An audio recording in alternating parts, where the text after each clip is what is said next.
अब आप कहोगे महाराज हम सब राजा परीक्षित कैसे हो सकते हैं, क्यों? अरे राजा परीक्षित की रक्षा तो भगवान श्री कृष्ण ने मां के गर्भ में किया था, तब वो राजा परीक्षित बने। सच ये है केवल राजा परीक्षित की रक्षा नहीं, हमारी और आपकी सबकी रक्षा भगवान ही मां के गर्भ में करते हैं।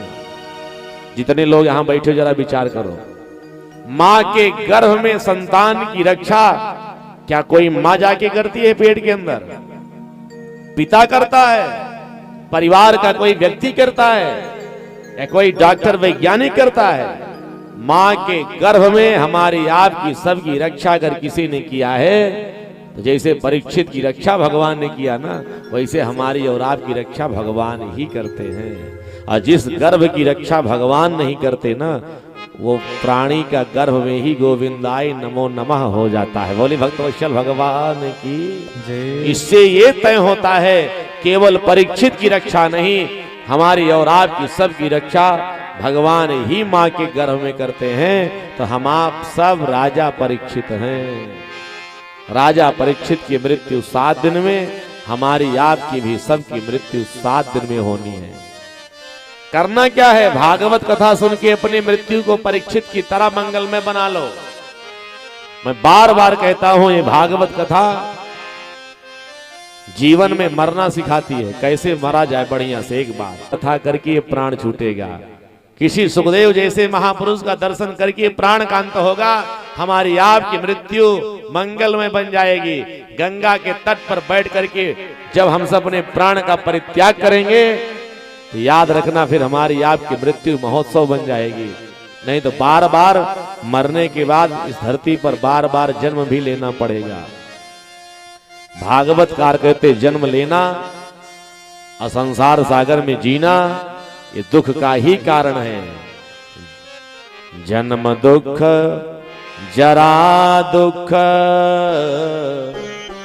अजाया दुख पुनः पुनः, और अंत काले महादुख, तस्मात् जागृहि जागृहि।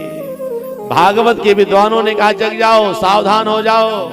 क्यों? संसार सागर में जितनी बार जन्म लोगे उतनी बार कष्ट भोगना पड़ेगा। संसार सागर में जन्म लेना ही दुख का कारण, याद रख लेना। और जब जरा आ गया, बुढ़ापा आ गया ना, तो ये तो अत्यंत दुखदाई है। बेटे बहू 4 घंटे चारपाई पर बैठ करके गर्मी के महीने में प्यासे तड़पोगे ना, तो एक गिलास जल लेकर के बहू 4 घंटे के बाद निकलती है। बुढ़ापा अत्यंत कष्टदायी दुखदायी होता है। इस स्थिति में एक दिन सबको पहुंचना है, लेकिन लोग अपने वृद्ध माता पिता की सेवा करते समय इसका मान नहीं रखते, इसका भान नहीं रखते कि एक दिन इस स्थिति में मुझे भी आना पड़ेगा।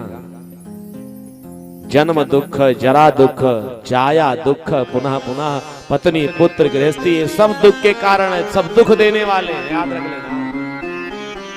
और जब हमारे शरीर से प्राण निकलता है ना, तो भागवतकार कहते हैं अंत काले महादुख।